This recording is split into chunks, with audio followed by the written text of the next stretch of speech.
Imperialdramon is without a doubt one of my personal favorite and considered my best deck to play for the Digimon card game. Any one of you who have been following my channel ever since making Digimon content or know me personally would understand that we got quite a history with this deck. Now, with EX01 bringing in a bunch of new support, it is no surprise that we'll be doing an updated deck profile for this deck as well.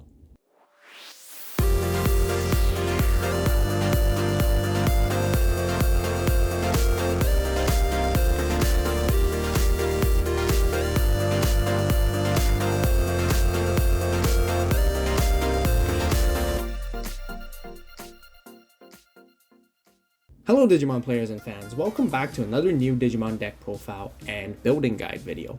It goes without saying, Imperialdramon has a very special place in my heart. In case you guys didn't know, I actually made top 32 with Imperialdramon at the DC1 Grand Prix event during the BT5 format. Not only that, it actually also helped me secure a spot for the Nationals by winning first place in one of the store championship tournaments as well. Oh, by the way, if you guys haven't seen my Gabumon deck profile that I took to the 2021 Final Championships event, go ahead and watch that video as well. We got lots to cover for today, as I'll be giving you guys a quick introduction to the entire archetype, showcasing the most recent version of my deck which I've been working on a lot lately. I would also suggest several other alternative cards that we could consider adding, and then end with a comprehensive combo guide that is very easy to understand to make you an Imperial expert or master after watching this video.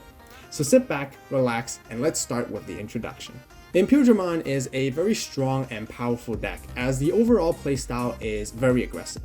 Your win condition is to simply beat down your opponent's security as fast as you can by utilizing the jamming and unsuspending effects over and over again. The BT5 version of Imperialdramon lacked consistency when building towards your level 6s, and that was simply because you would only play the 4 copies of the BT3 Imperialdramon. However, EX01 brought in an entire Digivolution line for the archetype with a variety of very useful effects. Starting from the level 3, the new Vmon gives you memory every time you unsuspend, once per turn. X-Vmon has jamming and also gives you jamming as a inheritable. Stingmon on the other hand has piercing and gives piercing. Paledramon can unsuspend, and Dino Vmon can suspend your opponent's Digimon. Finally, with the Imperialdramon in EX01, it can unsuspend and gain DP. Overall, the new Digivolution line works basically exactly the same way as the older one, but the only difference is that the jamming and unsuspending effects are just built differently in how you go about it. So getting into the serious stuff, there has been numerous debates on which Imperialdramon is actually better, whether it is the one from BT3, which is the original one, or the one from EX01, which is the new one. And most importantly, which one should we be focusing on our build for this specific deck? Well, I got just the perfect answer to that question, and that's what this video is all about anyways, right? But just before I tell you guys, if you haven't done so yet, be sure to subscribe to the channel right now. That is because we got lots of Digimon deck profiles and videos coming up, and you definitely don't want to miss out. Also, while you're at it, don't forget to give this video a like because it really helps with the YouTube algorithm, and I would really appreciate it. As promised, let's give you the answer right off the bat. Although there are many different approaches you could take with the new Imperialdramon deck, I personally feel that the Imperialdramon from BT3 with the all-out aggressive style is the best way to play the deck. The reason for this is actually quite simple. The goal of winning each game is to take down your opponent's security, and Imperial is one of the decks and archetypes that does that very quickly. You can one-shot your opponent like no tomorrow, and they wouldn't even see it coming. Or in certain situations where you can establish pressure against your opponent by lowering their security, they have no choice but to start playing defensively. From there, you can easily control the pace and the momentum of the game into your favor, which is very difficult for your opponents to come back from. Of course, this may not be your personal favorite style or way to play the deck, which is why we will cover some other memorable options after the deck profile. Like we always do, let's begin with our Digi-Egg cards. Starting off, we have the 4 copies of Demi Vmon from BT3, and then just the 1 copy of the other Demi Vmon from Starter Deck 8, from the All-Force Digimon Starter Deck. So the BT3 Demi Vmon is just simply, draw 1 if we have jamming. We always have jamming, so, getting this to activate is very, very easy, and is always the one that we want to have. The Demi Vmon from the Starter Deck 8, on the other hand, is During our turn, we get 1000 DP for that Digimon while we have 8 or more cards in our hand. Since we have so much draw power, getting that extra 1000 DP can come in handy at times, but it's just always nice to have. So that will be it for our Digi-8 cards. Now for the rookies, let's begin with the brand new EX01 stuff. So we got the we got the 4 copies of the new Vmon right here. Basically, it has an inheritable of once per turn during your turn. When this Digimon becomes unsuspended during your main, you basically gain a memory, which is fantastic, great for extending plays. Getting that extra memory to do extra things is just always great, and this is why this Vmon is exactly what the deck needed. Then next we got the other Vmon from BT2, very similar effect to the EX01, but originally this one just gives us draw. We unsuspend a lot currently in this deck, and being able to draw, the draw power that this card offers is just fantastic. Seeing our combo pieces is just really crucial, which is why we play 4 copies of this one. And then for other Vmon, we actually have the starter deck 8 Vmon right here. Not only because it's a really pretty card and really nice and shiny, but mainly we actually play it for its inheritable of if we have 7 or fewer cards when attacking, we get to draw 1. And once again, like I mentioned, draw power is really crucial because the draw power really just comes from the Vmon and the Demi Vmons from this deck, and there's actually no other draw power anywhere else really, and that's why we want to utilize the draw power as much as we can. Now I do want to jump ahead and talk about mention that we actually do not play the All-Force Digimon whatsoever in this deck, although it can be a pretty nice tech for some of you guys who prefer it, but I personally really just don't want to play it in this deck in general. I don't think it works and synergize that greatly, and like I mentioned earlier, stick to the game plan of swing as much as you can with Imperial is really what we want to do. So this is why I decided to go with this Vmon. And then moving on to the last of our rookies, we have the 2 Madoki Betamons. I mentioned this in every single of my video for this format. Memory boost is still such a thing. Gaining memory, including this deck itself, gains a lot of memory as well. You know, just having to stop those memory gains is just really crucial with Madoki Betamon. That's why we need the 2 of.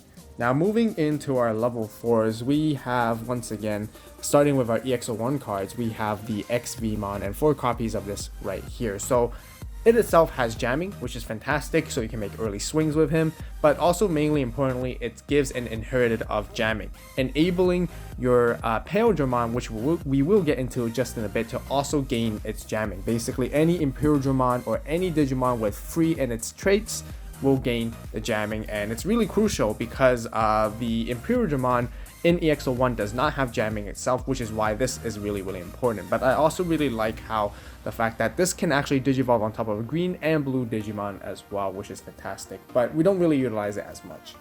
And then for the other one is Stingmon right here. Stingmon is another 4 copies, and like I mentioned, this one's actually really cool because this one can also digivolve on top of a green or blue Digimon, and that's really helpful because it basically helps you bridge into giving it really good inheritables, and piercing basically is what it gives. And piercing, sometimes by stacking correctly and building your stack very specifically, you can actually do some really crazy things with piercing and jamming together at the same time with the Imperialdramon. Itself has piercing, which is good, but doesn't come up too often simply because it only has 5000 DP. It can't swing over too many things, and even when you do the piercing check, it's very likely for it to actually get deleted on the security battle. So it's really, we play it for the inheritable mainly. And then last but not least, we of course always must have the 2 Lobomons for here, just in case we want to go for the extra swing, the game win button right there. It's just always very crucial. Not as crucial as other blue decks that usually would, so 2 is a really good number to have normally anyways. That'll be all of our champions, so now let's move in to our level 5s, and it's going to be very simple. We're basically playing 4 copies of the new Imperialdramon right here, and then another 4 copies of the older Imperialdramon. So let's talk about the new one first. This one is basically when you digivolve, if this Digimon underneath it has free in its Digivolution sources, you basically get to unsuspend him. And this one basically combos the best along with the X Vmon with jamming inheritable essentially. This is why it's very crucial. It also offers a inheritable of when this Digimon has Imperials in its traits, it cannot be blocked. Now that's really good because now, you know, blockers will not become an issue and you can swing really aggressively with this card right here, and it's just really good along with the Imperialdramon stack. So that's how you really want to build it. As for the older Imperialdramon right here, it basically has jamming, which is fantastic, always really good, and then the inheritable of allowing your Imperialdramon to unsuspend once per turn, which is really good. And it's always, I personally feel this one's the better one that you always must keep at a 4 of no matter what. Change the other one however you would like to do so, but 4 and 4 has worked out really greatly and consistently is what we're trying to go for. So moving into our level 6s, we of course have the 2 copies of the brand new EX01 Imperialdramon Dragon Mode. This one once again can unsuspend when you basically digivolve, as long as there's a Digimon card with free in its traits in its Digivolution sources. Also, it gains during your turn extra 1000 DP for each color in this Digimon's Digivolution cards. You know, if you stack up Stingmon underneath it, you basically can gain extra 1000, and then the blue underneath it also counts, so you can go all the way up to 13k DP, which is really good. It makes it stronger in power, so that you can swing over things when you need to. But the main thing is really just to basically unsuspend with him, which is great, so you can make multiple checks and multiple swings, and that's basically how you want to go about with this one. Moving to our other Imperialdramon, the older one, is, like I mentioned earlier in the video, I still think this one's the best one to have. Itself already has jamming. It can unsuspend everyone else that has jamming as well, including itself when digivolving, which is fantastic. And then this is the one that allows you and enables you to make those multiple swings and those multiple powerhouse attacks, which is really strong. And I still really like this one and prefer playing this one over the new one overall. But you know, the new one is definitely a great addition. But speaking of this one, yeah, it's just extremely powerful and it's just extremely good. And there's really nothing else we can talk about it. So that's what I would go for. So that'll be our level 6s, and then for our level 7s, we of course still play the 2 copies of the Blitz Omnimon from BT5, and the reason why is simply still because it gives you that extra swing for game-winning plays, extra swings to do lethal damage, and mainly really just to basically end the opponent right there as a surprise, because there's nothing they can absolutely do to stop it. Of course, its protection effect is always very nice when you have to play it in clutch situations, knowing that your Imperialdramon might be in danger, and so that you can use this Digivolve on top of it and basically have something that can protect itself on the board, which is also really nice. But mainly, I always like to go for the Blitz simply because of that. So that'll be all of our Digimon, and let's go into our Tamers. Tamers, we simply all have the 3 Davises. Really good search capability, as always, to find your green and blue, mainly your blue Digimon. Set your memory the 3 at the beginning of every turn, which is really crucial, and that's really all he does, and that's why we really need him at 3, because he's our one and sole and only Tamer that we play. So now moving to the options, we play 3 Ice Walls and 3 Hammer Sparks. Now, I did mention in my Gabubon deck profile recently, I really want to bump this up to 4 and 4 copies all the way to 8. Now, as you guys can probably see from the deck list so far, the deck space is actually really tight, and it's very difficult to fit 2 more cards in here somehow. And I just don't know which, but if you guys have any suggestions or comments on based on how you would alter this to make 4 and 4, let me know in the comments down below, or maybe even tell me that maybe it's not that important. 3 and 3 is actually a really good ratio. But speaking of which, anyways, Ice Wall, we know how powerful this card really is. It just basically slows down the game for you so that you can, you know, gather your combo pieces if you need, you know, prevent your opponent from attacking into you so that you can survive for more extra turns. It buys you a lot of time. And especially for Imperialdramon, that would be really beneficial, and you gain so much value off of it, because while you're buying yourself a lot of time and using it as a defensive tool, you're swinging into your opponent's non-stop still at the same time, which is really strong. As for Hammer Spark, we always know that we have to play as many copies as we can with these, simply because it gives us the extra memory to make extra plays for the game-winning combos whenever we need to do so. So that's how I like to keep this at 3 to 3.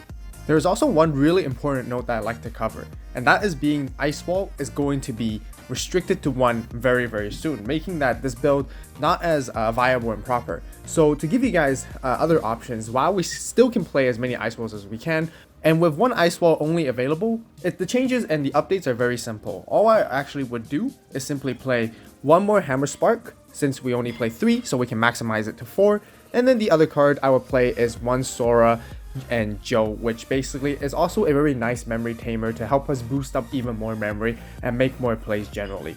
So this is a change that I will actually make as soon as the restriction for Ice Wall effective date is live. And yeah, that basically rounds it up for here. And then last but not least, I do play the 2 blue memory boosts right here. Maybe some of you guys might suggest to take these 2 out and basically add the extra Ice Wall and Hammer Sparks. But I just really generally like blue memory boost simply because it allows you to search. It does very similar aspect with Hammer Spark in giving you the 2 delay memory boost, which is really good. Same idea and concept to help you bridge and extend your combo plays when need to, and basically go for game-winning combos, which is really nice. And being able to search is just very good in those bricky situations when you really need to grab something that you're looking for specifically. It just helps a lot in general. So that's the 2 of. So here are quite a few other honorable mentions that I would like to make for the other cards that didn't make it for this deck in particular. The first one being the green version of Imperialdramon, which was also debuted from BT3. The piercing and once per turn unsuspending effect can come in handy at times for taking down your opponent's security and Digimon at the same time. But the sole reason of it is not being played in this deck is because it is green, and that prevents us from being able to go into the Blitz Omnimon afterwards when we need to. The other cards will be the both available Dino Beamons that we currently have. Starting off with the EX01 Dino Beamon, being able to suspend one of your opponent's Digimon that has 5000 BP or less and gaining memory through its inheritable can be great at times. The only downside is that these effects require specific conditions to be met for you to gain the absolute most value from it. For the other Dino Beamon, the BC3 simply is outdated. It has both piercing and jamming, but doesn't offer any inheritable effects to benefit your Imperialdramon, unlike all the other level 5s which currently do. And that is actually more important than you think. The other card we would consider is the Vmon that has jamming. Although itself being a really good card, it is much preferred that we focus on our draw power from our other Vmons in order to make sure we gather our other lethal combo pieces way quicker. Lastly, we got the X Vmon from BT3.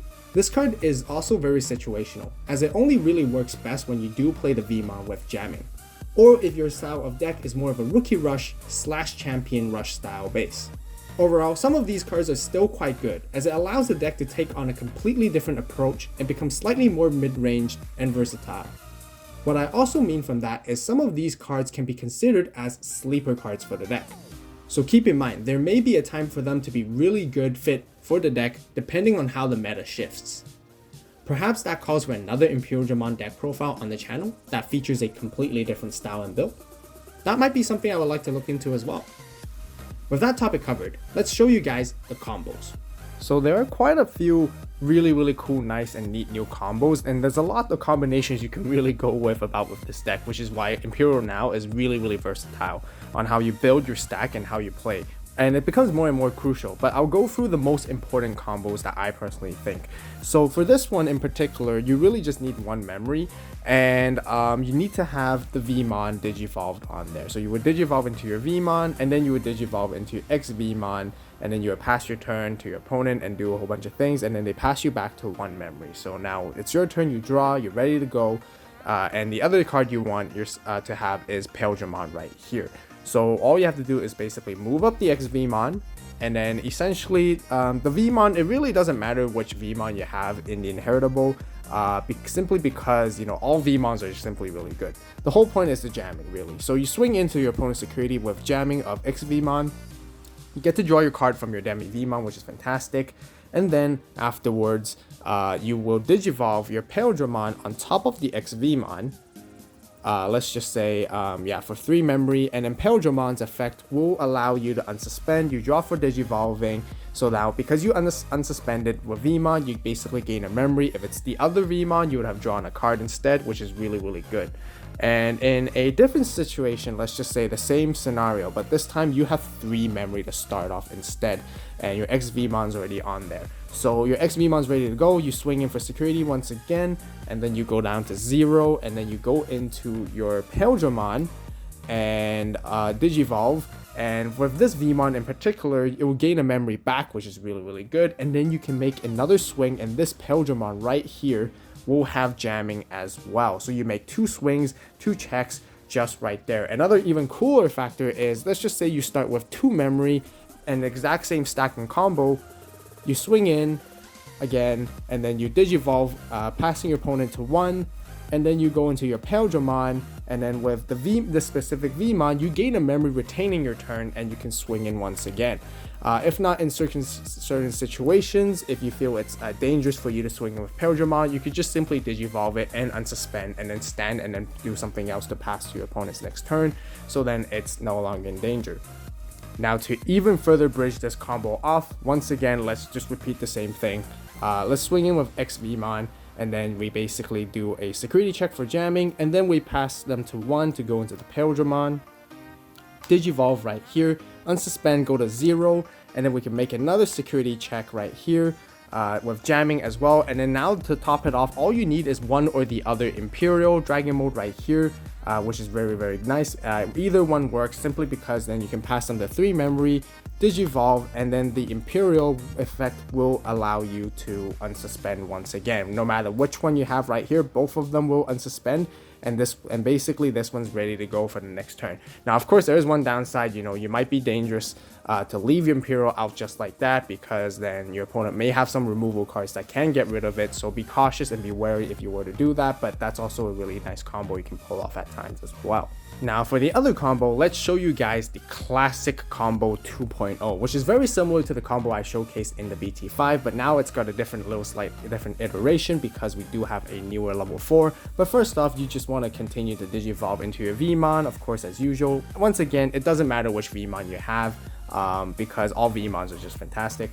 And then next you want to Digivolve into your Stingmon over here, and then you will then eventually Digivolve into your Imperialdramon. Now, the key thing is, it's really nice because the fact that Imperialdramon has a color code that can be Digivolve on top of a green means that you can still do it in your breeding area, which is really, really nice. So now you basically pass your turn, and your requirement is same as like before. You need 3 memory to start off your turn once your opponent passes it back to you.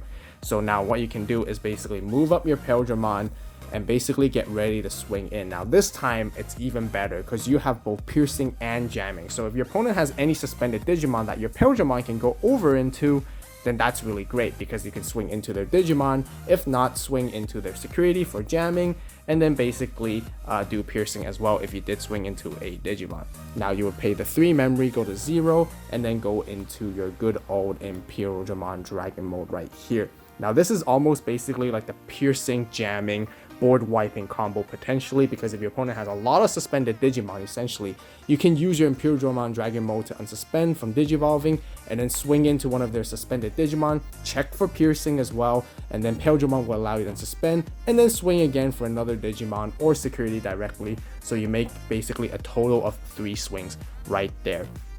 Now, of course, the final part, like I mentioned earlier, this is the real reason why we play the Omnimon. If your opponent is already in Lethal and they have no security left, this is how you would top it off with the Omnimon to end the game, essentially. That's basically 4 checks right there, which is still a very, very powerful classic combo. But in addition, this time, you get the extra piercing, which is really, really strong. And yeah, that basically gives you the versatility and the funness of this deck. Now we'll conclude my very own deck building strategy and combo guide for the Imperial deck in the EX01 format. If you guys enjoyed the video and found it helpful, please give it a like. We got lots more deck profiles coming up, so be sure to hit that subscribe button right now and turn on that notification bell to stay tuned. As always, thank you so much for watching. You guys have a great day, great night, wherever you are. See you in the next video, and this is AVAULT signing